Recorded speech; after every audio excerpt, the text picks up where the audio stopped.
एक बार की बात है, गौतम बुद्ध अपने शिष्यों के साथ एक गांव से दूर किसी बड़े नगर की तरफ जा रहे थे। गर्मी के दिन थे और रास्ता भी बहुत लंबा था।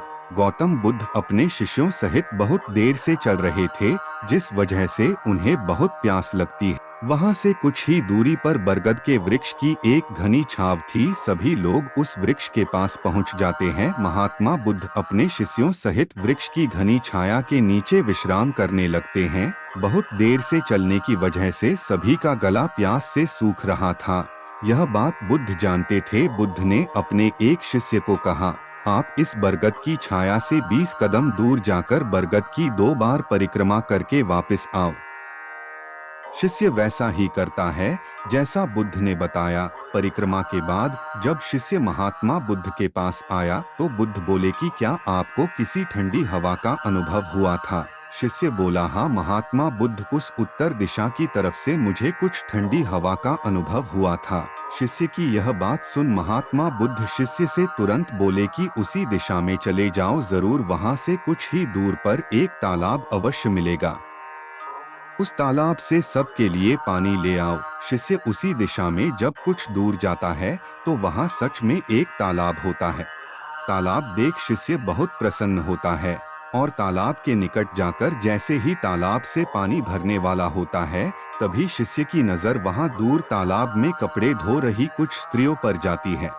यह देख शिष्य मन में सोचते हैं कि यह पानी तो गंदा हो गया है।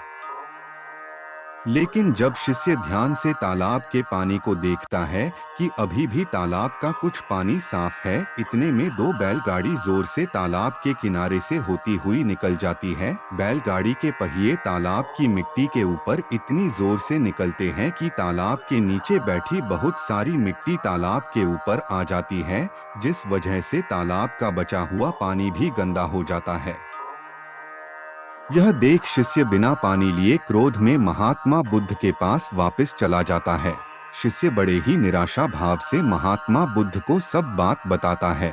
शिष्य की बातें सुन सभी शिष्य बोलते हैं कि हमें तुरंत यहाँ से निकलना चाहिए, किसी दूसरी जगह पानी की खोज करनी चाहिए, वरना प्यास के मारे जान निकल जाएगी। इधर महात्मा बुद्ध सभी को शांत होने के लिए कहते हैं और बोलते हैं कि धीरज रखो, कुछ देर यही बैठो, उचित समय आने तक संयम बनाए रखो। सभी महात्मा बुद्ध की बात सुनकर शांत हो जाते हैं और वही बैठ जाते हैं। कुछ समय बीत जाने के बाद महात्मा बुद्ध फिर से अपने शिष्य को उसी तालाब से पानी लाने के लिए कहते हैं। शिष्य बिना कोई सवाल किए उसी तालाब से पानी लेने के लिए फिर से चला जाता है। तालाब की हालत देख शिष्य को यकीन नहीं होता। तालाब का पानी पूरी तरह से साफ होता है। यह देख शिष्य बहुत खुश होता है। डॉट और पानी भरकर महात्मा बुद्ध के पास जाता है। सभी पानी पीकर अपनी प्यास बुझाते हैं, लेकिन अभी भी सबके मन में ये एक सवाल था कि आखिर यह चमत्कार हुआ कैसे? तालाब का सब पानी तो गंदा था। उन्हें लगा कि जरूर ये बुद्ध की शक्ति है। इनमें एक शिष्य ने यह सवाल महात्मा बुद्ध से पूछ ही लिया कि यह चमत्कार आपने कैसे किया? शिष्य का जवाब देते हुए महात्मा बुद्ध बोले कि यह कोई चमत्कार नहीं, यह आपके सब्र का फल है। यह फल है आपके सब्र बनाए रखते हुए उचित समय के इंतजार का। जितनी देर हम सब लोगों ने सब्र किया, उतनी देर तक तालाब के पानी के ऊपर तैर रहे सभी गंदे तत्व और मिट्टी तालाब के पानी के नीचे बैठ रहे थे। फिर कुछ देर बाद शिष्य जब वहां तालाब के पास पहुंचा, तब तक सब दूषित कण नीचे बैठ चुके थे, जिस वजह से तालाब का पानी पहले की तरह साफ हो चुका था तथा तालाब साफ दिखाई दे रहा था। यदि उस समय आप लोगों ने सब्र न किया होता, धैर्य न रखा होता, तो आप सब इतनी गर्मी में पानी की खोज में प्यासे रहकर शायद अब तक मृत्यु को प्राप्त हो गए होते। क्योंकि यहाँ से अगला कोई तालाब है या नहीं, और होगा भी तो क्या उसका पानी साफ होगा या नहीं, इन सब कारणों से आप कभी प्यास न बुझा पाते और प्यास से मर जाते। फिर इतना बोलने के बाद महात्मा बुद्ध शिष्यों को एक सीख देते हुए कहते हैं कि जैसी स्थिति हम लोगों के समक्ष आज आई है, वैसी ही स्थिति और मुश्किल दौर जिंदगी के हर मोड़ पर आएंगे।